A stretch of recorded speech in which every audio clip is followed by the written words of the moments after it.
தமிழக சட்டசபையில் தொகுதி மறுவரையறை மசோதாவை எதிர்த்து முதலமைச்சர் விஜய் தனி தீர்மானத்தை முன்மொழிந்தார். தொடர்ந்து பேசிய அவர், மக்களவையில் 543 என்ற உறுப்பினர்களின் எண்ணிக்கையை நிரந்தரமாக வைக்க வேண்டும் என தெரிவித்தார். தென் மாநிலங்களின் பிரதிநிதித்துவம் குறையக்கூடும் எனவும், மக்கள் தொகையை சிறப்பாக கட்டுப்படுத்திய தமிழ்நாடு உள்ளிட்ட எந்த மாநிலமும் பாதிக்கப்படக்கூடாது எனவும் கூறினார். வரும் நாடாளுமன்ற தேர்தலிலும் அதைத் தொடர்ந்து சட்டமன்ற தேர்தலிலும் மகளிருக்கு 33% இடஒதுக்கீட்டை ஒன்றிய அரசு உறுதி செய்ய வேண்டும் என்றும் முதலமைச்சர் விஜய் கேட்டுக் கொண்டார். ஒரு பெண் அதிகாரம் பெற்றால் குடும்பம் வளரும் என்றும், 1000 பெண்கள் அதிகாரம் பெற்றால் நாடே முன்னேறும் என்றும் விஜய் கூறினார். மத்திய அரசின் தொகுதி மறுவரையறை மசோதாவிற்கு எதிராக சட்டமன்றத்தில் கொண்டுவரப்பட்ட தனி தீர்மானம் நிறைவேற்றப்பட்டது. தீர்மானத்தை முன்மொழிந்து பேசிய முதலமைச்சர் விஜய், மக்கள் தொகையை சிறப்பாக கட்டுப்படுத்திய தமிழ்நாடு உள்ளிட்ட எந்த மாநிலமும் பாதிக்கப்படக்கூடாது என்று கூறினார். பெண்களுக்கான 33% இடஒதுக்கீட்டை எந்தவித தாமதமும் இன்றி செயல்படுத்த வேண்டும் என அவர் கேட்டுக் கொண்டார். மேலும் மகளிர் இடஒதுக்கீட்டை தொகுதி மறுசீரமைப்புடன் இணைக்கக்கூடாது என்றும், பெண்களுக்கு சம அந்தஸ்து தர வேண்டும் என்றும் அவர் தெரிவித்தார். தமிழ்நாடு சட்டப்பேரவையில் நாடாளுமன்ற தொகுதி மறுவரையறைக்கு எதிராக முதலமைச்சர் கொண்டு வந்த தனி தீர்மானத்திற்கு திமுக, மார்க்சிஸ்ட் கம்யூனிஸ்ட் மற்றும் இந்திய கம்யூனிஸ்ட் கட்சிகள் முழு ஆதரவு தெரிவித்தன. நாடாளுமன்றத்தில் தமிழகத்தின் பிரதிநிதித்துவம் குறைவதை முன்கூட்டியே தடுக்க வேண்டும் என்றும், அதை தடுக்க இந்த தீர்மானம் வழிவகுக்கும் என்றும் அக்கட்சி உறுப்பினர்கள் தெரிவித்தனர். சட்டப்பேரவையில் கொண்டுவரப்பட்ட தொகுதி மறுவரையறை மசோதா எதிர்ப்பு தீர்மானத்திற்கு அதிமுக எதிர்ப்பு தெரிவித்துள்ளது. தீர்மானத்தின் போது பேசிய எடப்பாடி பழனிசாமி, தொகுதி மறுவரையறையில் தவறு இல்லை என்று குறிப்பிட்டார். அதே வேளையில் மகளிர் இடஒதுக்கீடு தீர்மானத்திற்கு மட்டும் ஆதரவு அளிப்பதாக இபிஎஸ் கூறினார். தொகுதி மறுவரையறை மசோதா எதிர்ப்பு தீர்மானத்திற்கு பிரேமலதா விஜயகாந்த் எதிர்ப்பு தெரிவித்துள்ளார். சட்டப்பேரவையில் பேசிய அவர், தொகுதி மறுவரையறை மசோதா எதிர்ப்பு தீர்மானம் இப்போது எதற்கு என்று கேள்வி எழுப்பினார். ஆனால் மகளிர் இடஒதுக்கீடு மசோதா தொடர்பான மசோதாவுக்கு பிரேமலதா ஆதரவு தெரிவித்தார். சட்டப்பேரவையில் கொண்டுவரப்பட்ட தொகுதி மறுவரையறைக்கு எதிரான தீர்மானத்திற்கு பாஜக எதிர்ப்பு தெரிவித்துள்ளது. தீர்மானத்தின் போது பேசிய பாஜக உறுப்பினர் போஜராஜன், மாற்றத்தை தவிர்க்க முடியாது என்றும், எதிர்காலத்தை கருத்தில் கொண்டே தொகுதி மறுவரையறை செய்யப்படுவதாகவும் தெரிவித்தார். சுதந்திர தினத்தன்று முதலமைச்சர் விஜய் செல்லும் வழித்தடம் சிவப்பு மண்டலமாக அறிவிக்கப்பட்டுள்ளது. சுதந்திர தினத்தன்று கோட்டை கொத்தளத்தில் முதலமைச்சர் விஜய் தேசிய கொடியை ஏற்றுகிறார்.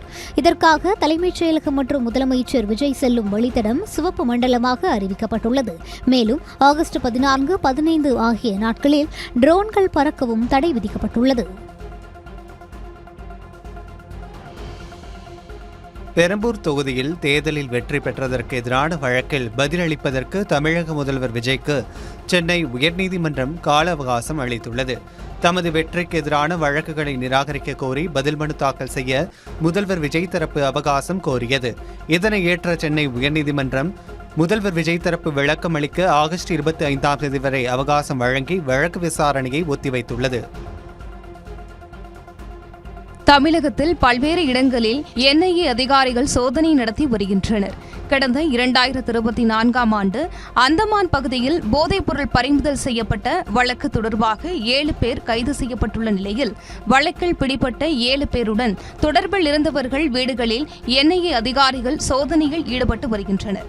அதன்படி தமிழ்நாட்டில் சென்னை, மதுரை மற்றும் கோவை உட்பட 9 இடங்களில் தேசிய புலனாய்வு முகமை அதிகாரிகள் தீவிர சோதனையில் ஈடுபட்டு வருகின்றனர்.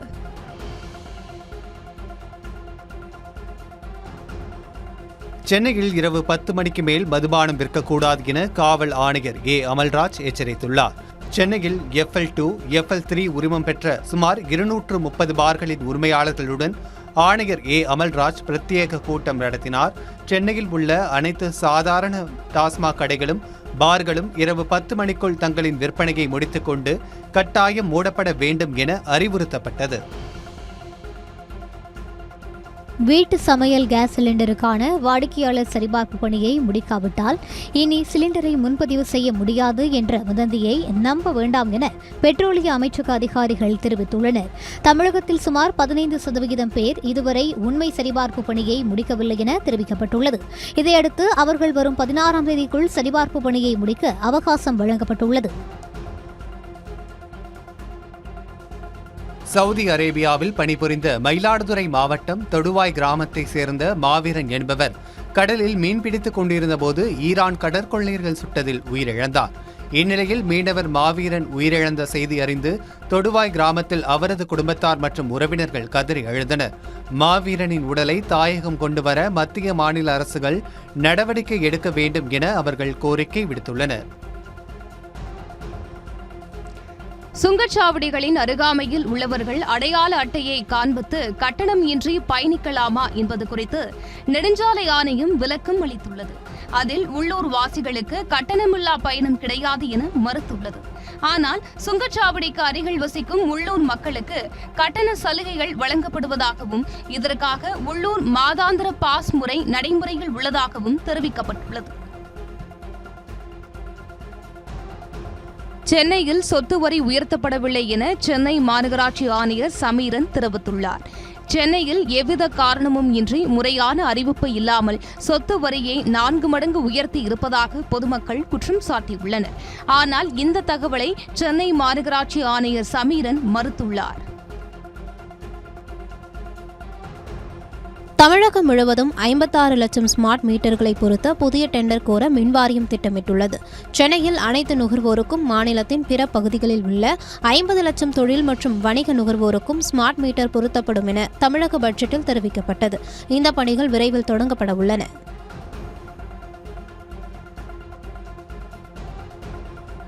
கள்ளக்குறிச்சி அரசு மருத்துவக் கல்லூரி மருத்துவமனையில் கருக்கலைப்பு மாத்திரை எடுத்த பெண் சிகிச்சை பலனின்றி உயிரிழந்த சம்பவம் பரபரப்பை ஏற்படுத்தியுள்ளது.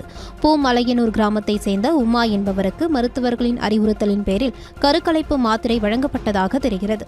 மாத்திரை எடுத்த பின்னர் உடல்நிலை மோசமடைந்த உமா தீவிர சிகிச்சை அளிக்கப்பட்டும் உயிரிழந்தார். மருத்துவர்களின் தவறான சிகிச்சையே உயிரிழப்பிற்கு காரணம் என உறவினர்கள் குற்றம் சாட்டினர். ஓசூர் அருகே மது அருந்தும்போது ஏற்பட்ட தகராறில் இளைஞரை 3 பேர் சரமாரியாக தாக்கியதில் சிகிச்சை பலனின்றி அவர் உயிரிழந்தார். மோரணப்பள்ளியை சேர்ந்த முரளியை 3 பேர் தாக்கியதாக கூறப்படுகிறது. இதையடுத்து சேலம் அரசு மருத்துவமனையில் சிகிச்சை பெற்று வந்த முரளி சிகிச்சை பலனின்றி உயிரிழந்தார். இளைஞரை தாக்கிய புகாரில் அல்லா பக்காஸ் கைது செய்த போலீசார் மேலும் 2 பேரை தேடி வருகின்றனர்.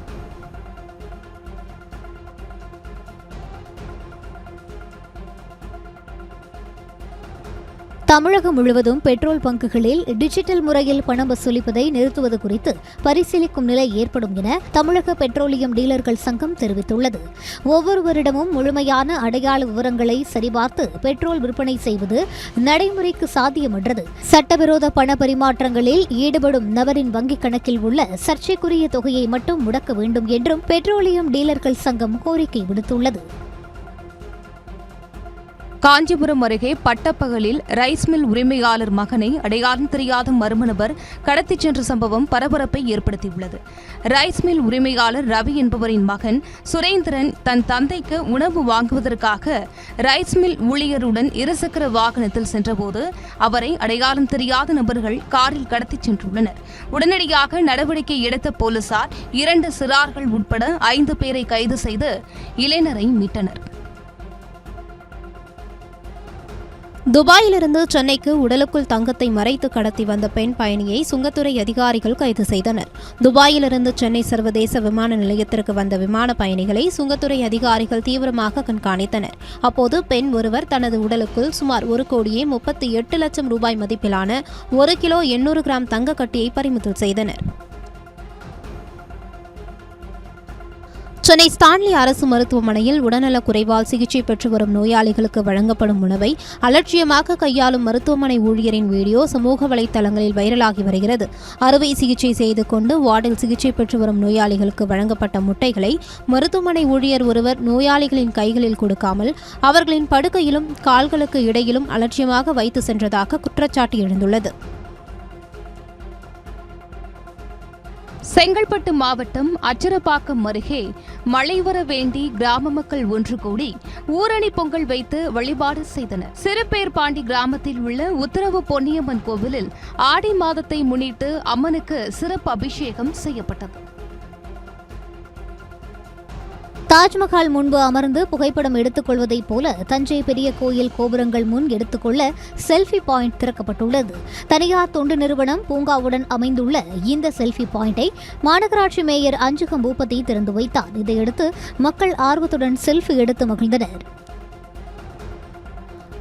நெல்லை மாவட்டம் களக்காடு தலையணை நீர்வீழ்ச்சிக்கு செல்லும் சாலை குண்டும் குழியுமாக கிடப்பதால் சுற்றுலா பயணிகள் கடும் அவதிக்குள்ளாகி வருகின்றனர். மேற்கு தொடர்ச்சி மலையில் அமைந்துள்ள தலையணை சுற்றுலா தலமாக விளங்கி வருகிறது. இங்கு செல்லும் சாலையானது 25 ஆண்டுகளுக்கு மேலாக சீரமைக்கப்படாமல் சேதமடைந்து காணப்படுகிறது. எனவே உருக்குலைந்த சாலையை சீரமைக்க உரிய நடவடிக்கை எடுக்க வேண்டும் என சுற்றுலா பயணிகள் கோரிக்கை விடுத்துள்ளனர். திண்டுக்கல் மாவட்டம் செம்பட்டி அருகே பள்ளிக்கு செல்ல மறுத்து 30 அடி உயர வீட்டின் மேற்கூரையில் ஏறி அமர்ந்து கொண்டு அடம்பிடித்த 7ஆம் வகுப்பு மாணவனை தீயணைப்புத் துறையினர் பத்திரமாக மீட்டனர்.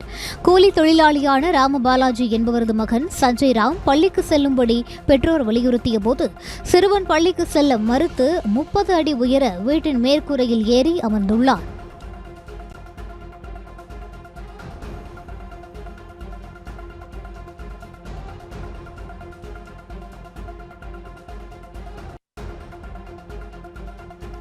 சிவகங்கையில் மாணவர்கள் அரசு பேருந்தில் படியில் தொங்கியபடி ஆபத்தான முறையில் பயணம் செய்வதாக புகார்கள் எழுந்துள்ளன.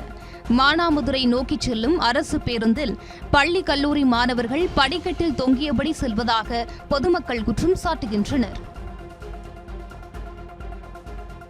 செங்கல்பட்டு மாவட்டம் பொத்தேரி பகுதியில் தேசிய நெடுஞ்சாலையில் கடும் போக்குவரத்து நெரிசல் ஏற்பட்டது.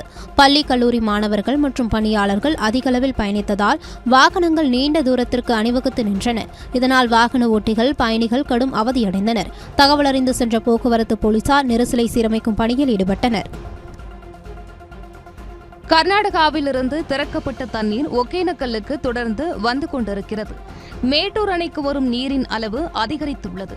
அணையின் நீர்மட்டம் உயர்ந்துள்ளதால் அணையிலிருந்து குடிநீர் தேவைக்காக வினாடிக்கு 1500 கன அடி வீதம் நீர் திறக்கப்பட்டு வருகிறது.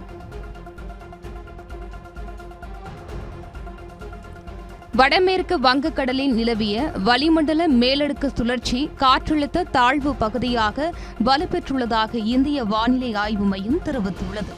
இதன்படி மேற்கு வங்கம் வங்கதேச கடற்கரை அருகே வங்கக்கடலில் காற்றழுத்த தாழ்வு பகுதி உருவாகியுள்ளது.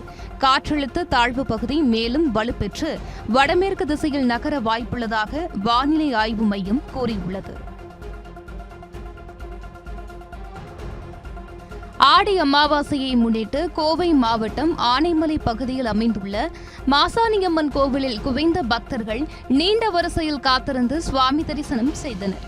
அதிகாலையில் 3 மணிக்கு நடை திறக்கப்பட்டு மாசாணி அம்மனுக்கு 18 வகையான மூலிகை திரவியங்களால் அபிஷேக ஆராதனைகள் நடைபெற்றது. இதனைத் தொடர்ந்து சிறப்பு அலங்காரத்தில் எழுந்தருளிய அம்மனை பக்தர்கள் சுவாமி தரிசனம் செய்தனர். கடலூர் மாவட்டம் வடலூர் வள்ளலார் சத்திய ஞான சபையில் ஆடி மாத ஜோதி தரிசனம் வெகு விமர்சையாக நடைபெற்றது. ஆடி மாத பூச நட்சத்திர தினத்தையொட்டி வடலூர் வள்ளலார் சத்திய ஞான சபையில் உள்ள 6 திரைகளும் விளக்கப்பட்டு ஜோதி தரிசனம் காண்பிக்கப்பட்டது. இந்த தரிசனத்தை பல்வேறு மாவட்டங்களில் இருந்து வந்திருந்த திரளான பக்தர்கள் கண்டு தரிசனம் செய்தனர். சதுரகிரி மலையில் காட்டுத்தீ பரவியதால் தரிசனத்திற்கு பக்தர்களுக்கு அனுமதி ரத்து செய்யப்பட்டிருந்த நிலையில் பக்தர்கள் மலையேற மீண்டும் அனுமதி வழங்கப்பட்டுள்ளது. விருதுநகர் மாவட்டத்தில் மேற்கு தொடர்ச்சி மலைப்பகுதியில் சதுரகிரி சுந்தர மகாலிங்கம் சுவாமி கோவில் அமைந்துள்ளது. முக்கிய நாட்களில் இந்த கோவிலுக்கு மக்கள் செல்வது வழக்கம். இந்த நிலையில் வனப்பகுதிகளில் ஏற்பட்ட காட்டுத்தீயின் காரணமாக பக்தர்கள் மலையேற மாவட்ட நிர்வாகம் தடை விதித்திருந்தது குறிப்பிடத்தக்கது. கேரள மாநிலம் புனலூர் அருகே குடியிருப்பு பகுதியில் பிடிபட்ட சிறுத்தை வனப்பகுதியில் விடுவிக்கப்பட்டது. புனலூர் அடுத்த பிரவந்தூர் குடியிருப்பு பகுதியில் உள்ள கால்நடைகளை வேட்டையாடி பொதுமக்களை அச்சுறுத்தி வந்த சிறுத்தையை கேரள வனத்துறையினர் கடந்த சனிக்கிழமை கூண்டு வைத்து பிடித்தனர். கள்ளக்குறிச்சி மாவட்டம் அதன் சுற்றுவட்டார பகுதியில் சூறாவளி காற்றுடன் பெய்த கனமழையின் காரணமாக மின்சார கம்பி அறுந்து விழுந்து விவசாயியின் 77 ஆடுகள் உயிரிழந்தன. அந்த ஆடுகள் விவசாய நில பட்டியல் அடைத்து வைத்த நிலையில் அப்பகுதியில் பெய்த மழையின் போது மின்சாரம் தாக்கி பரிதாபமாக உயிரிழந்தன. கோவை மாவட்டம் பேரூர் அருகே நாட்டு வெடிபொருளை காளை மாடு கடித்ததில் படுகாயம் ஏற்பட்டது. இதுகுறித்த விசாரணையில் அதே பகுதியைச் சேர்ந்த ராயன் என்பவர் காட்டுப்பன்றிகளை வேட்டையாடுவதற்காக நாட்டு வெடி பொருட்களை வைத்திருந்தது தெரியவந்தது. கோவை மாவட்டம் வால்பாறையில் உலா வரும் 2 சிறுத்தைகளால் தேயிலை தோட்ட தொழிலாளர்கள் அச்சமடைந்துள்ளனர். தனியார் எஸ்டேட், உட்பிரியர் எஸ்டேட் தொழிலாளர்கள் குடியிருப்பு பகுதியில் 2 சிறுத்தைகள் இரவு நேரங்களில் உணவு மற்றும் தண்ணீர் தேடி உலா வந்துள்ளது. இதுகுறித்து சிசிடிவி காட்சிகள் வெளியான நிலையில் 2 சிறுத்தைகளையும் வனத்துறையினர் கூண்டு வைத்து பிடிக்க நடவடிக்கை எடுக்க வேண்டும் என தேயிலை தோட்ட தொழிலாளர்கள் கோரிக்கை விடுத்துள்ளனர். நடிகை ருக்மணி வசந்த் மலையாள திரையுலகில் அறிமுகமாக உள்ளார். நிவின் பாலியின் 51வது திரைப்படத்தில் அவர் இணைந்து நடிக்க உள்ளதாக தகவல் வெளியாகியுள்ளது. 200 யூனிட் இலவச மின்சாரம் குறித்து சின்னத்திரை நடிகை வைஷாலி வீடியோ வெளியிட்டுள்ளார். தேர்தல் வாக்குறுதியான 200 யூனிட் இலவச மின்சாரம் சரியாக நடைமுறைப்படுத்தப்படவில்லை என்று கூறியுள்ள அவர் தனக்கு வழக்கத்தை விட அதிக மின் கட்டணம் வந்துள்ளதாக குறிப்பிட்டுள்ளார். எனவே பழைய கட்டண முறையை மீண்டும் கொண்டுவர வேண்டும் என்று வைஷாலி வலியுறுத்தியுள்ளார். பாலாஜி தரணிதரன் இயக்கத்தில் விஜய் சேதுபதி நடிக்கும் படத்திற்கு 10 என பெயரிடப்பட்டுள்ளது. சாய் அபயங்கர் இசையில் உருவாகும் இந்த படம் அக்டோபர் 1ஆம் தேதி வெளியிடப்பட உள்ளது. நடிகை த்ரிஷாவின் இன்ஸ்டாகிராம் ஸ்டோரி ரசிகர்களின் கவனத்தை ஈர்த்துள்ளது. அந்த பதிவில் இந்த வயதில் இப்படியெல்லாம் நாடகம் போடுவது வெட்கக்கேடு என குறிப்பிட்டுள்ளார். பணம் சம்பாதித்து நிம்மதியாக வாழுங்கள் என பதிவிட்டுள்ள அவர் புருவத்தை உயர்த்தி முறைக்கும் எமோஜி சிம்பிளையும் வைத்துள்ளார். இதன் மூலம் த்ரிஷா யாரோ ஒருவருக்கு மறைமுகமாக செய்தி ஒன்றை சொல்ல வருகிறார் என ரசிகர்கள் சமூக வலைதளங்களில் கருத்து தெரிவித்து வருகின்றனர்.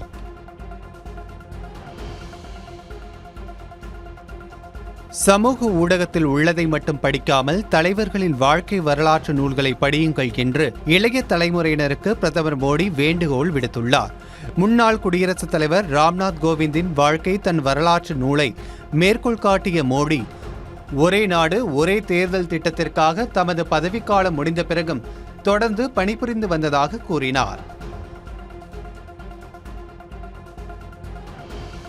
இந்தியாவின் ஜென்சி தலைமுறையினரின் படைப்பாற்றல், நேர்மறையான அணுகுமுறை மற்றும் புதிய தீர்வுகளை உருவாக்கும் திறன் கொண்டுள்ளதாக பிரதமர் நரேந்திர மோடி பாராட்டு தெரிவித்துள்ளார். அதே வேளையில் குறுக்கு வழியில் செல்ல நினைத்தால் வாழ்க்கையே குறுகலாகிவிடும் என்று பிரதமர் அறிவுறுத்தியுள்ளார். எதிர்க்கட்சி சபாநாயகரிடம் இன்றே எதிர்க்கட்சியினர் கடிதத்தை சமர்ப்பித்தால் அனைத்துக்கும் பதிலளிக்க தயாராக இருப்பதாக உள்துறை அமைச்சர் அமித்ஷா தெரிவித்துள்ளார். நாடாளுமன்ற வளாகத்தில் செய்தியாளர்களிடம் பேசிய அவர், எதிர்க்கட்சி எம்பிக்கள் பார்லிமெண்டின் 2 அவைகளிலும் செயல்பட அனுமதிக்கவில்லை என்று விமர்சித்தார். மேலும் அவை நடவடிக்கைகள் நடைபெற அனுமதிக்கப்படாத போது யார் உள்ளே சென்று என்ன பயன் என்றும் அமித்ஷா கேள்வி எழுப்பினார். மத்திய உள்துறை அமைச்சர் அமித்ஷா அறிவுரையை கேட்பதில் தங்களுக்கு விருப்பம் இல்லை என்று மக்களவை எதிர்க்கட்சித் தலைவர் ராகுல் காந்தி தெரிவித்துள்ளார். நாடாளுமன்ற வளாகத்தில் செய்தியாளர்களிடம் பேசிய அவர், கடந்த 20 நாட்களாக அமித்ஷாவை காணவில்லை என்றும் அவரால் அவைக்கு வர முடியவில்லை என ராகுல் கூறினார். நாடாளுமன்றம் தொடர்ந்து முடக்கப்படுவது குறித்த கேள்விக்கு காங்கிரஸ் எம்பி பிரியங்கா காந்தி கடும் கோபத்துடன் பதிலளித்துள்ளார். நாடாளுமன்றத்துக்கு வந்த பிரியங்காவிடம் இன்றும் அவையை முடக்கப் போகிறீர்களா என்று செய்தியாளர்கள் கேட்டனர். அதற்கு பதிலளித்த பிரியங்கா, மாணவர்கள் மீது தாக்குதல் நடத்தினால் உங்களைப் போல அமைதியாக இருக்க வேண்டுமா என்று கேள்வி எழுப்பினார்.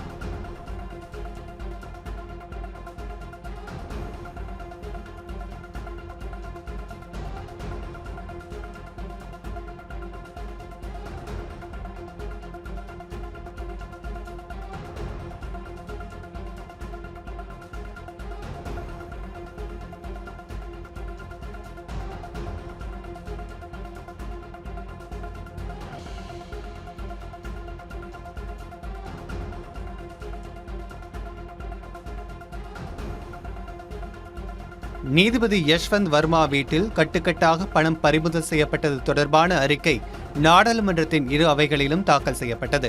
அதில் வர்மா மீதான குற்றச்சாட்டுகள் நிரூபிக்கப்பட்டிருப்பதாகவும் உறுதி செய்யப்பட்டுள்ளது. தமது அதிகாரப்பூர்வமான இல்லத்தில் பறிமுதல் செய்யப்பட்ட பணம் குறித்து நீதிபதி தரப்பில் உரிய விளக்கம் அளிக்கப்படவில்லை என்றும் அந்த அறிக்கை குறிப்பிட்டுள்ளது.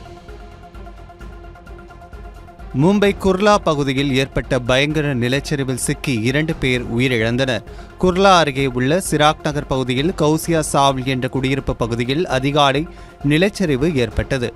மலையடி வாரத்தின் ஒரு பகுதி திடீரென சரிந்து விழுந்ததில் பலர் இடிபாடுகளுக்குள் சிக்கிக் கொண்டனர். தகவலறிந்து சென்ற தீயணைப்புத் துறையினர் மற்றும் போலீசார் மீட்பு பணியில் ஈடுபட்டனர். டாடா குழும தலைவர் சந்திரசேகரன் ராஜினாமா செய்துள்ளார். டாடா சன்ஸ் குழும தலைவராக என் சந்திரசேகரன் 2017ஆம் ஆண்டிலிருந்து அந்த பொறுப்பில் இருந்து வருகிறார். 63 வயதான சந்திரசேகரனுக்கு பிப்ரவரி 2027 வரை பதவிக்காலம் உள்ளது. இந்த நிலையில் அவர் ராஜினாமா செய்துள்ளார். இதன் தாக்கம் காரணமாக டாடா குழும நிறுவன பங்குகள், டிசிஎஸ் நிறுவன பங்குகள் கிட்டத்தட்ட 4% வரை சரிந்தன.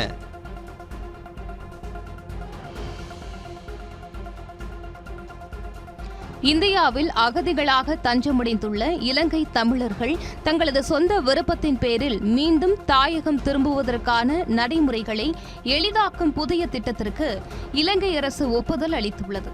2006ஆம் ஆண்டு ஆகஸ்ட் 1ஆம் தேதி முதல் உள்நாட்டு போர் முடிவடைந்த 2009ஆம் ஆண்டு மே 19ஆம் தேதி வரையிலான காலகட்டத்தில் இந்தியாவில் குடியேறிய இலங்கை தமிழர்கள் இந்த திட்டத்தின் கீழ் பயன்பெற முடியும் என தெரிவிக்கப்பட்டுள்ளது. ஜார்க்கண்ட் மாநிலத்தில் அரசு பணி தேர்வுகளில் நடந்த முறைகேடுகளை கண்டித்து மாணவர்கள் சுமார் 20 நாட்களாக போராடி வருகின்றனர். தலைநகர் ராஞ்சியில் மாணவர்கள் உண்ணாவிரதம் மேற்கொண்டுள்ளதால் பரபரப்பான சூழல் காணப்படுகிறது. ஜார்க்கண்ட் மாநில ஜேபிஎஸ்சி, ஜேஎஸ்எஸ்சி தேர்வுகளில் பெரும் முறைகேடுகள் நடந்ததால் பல தேர்வர்கள் பாதிக்கப்பட்டுள்ளனர். கடந்த ஆண்டு உத்தரகாண்டில் ஏற்பட்ட வெள்ளத்தில் அடித்து செல்லப்பட்டு உயிருக்கு போராடிய யானைக்குட்டி தற்பொழுது வனப்பகுதியில் மற்ற யானைகளுடன் உற்சாகமாக ஓடித் திரிகிறது. தனது கூட்டத்திலிருந்து பிரிந்த அந்த குட்டி யானையை வனத்துறையினர் மீட்டு தீவிர சிகிச்சை மற்றும் சிறப்பு பராமரிப்பு அளித்தனர். மாலினி என பெயரிடப்பட்ட அந்த யானைக்குட்டி தற்பொழுது முழுமையாக குணமடைந்து கலாகர் வளாகத்தில் உற்சாகமாக ஓடி விளையாடி வருகிறது.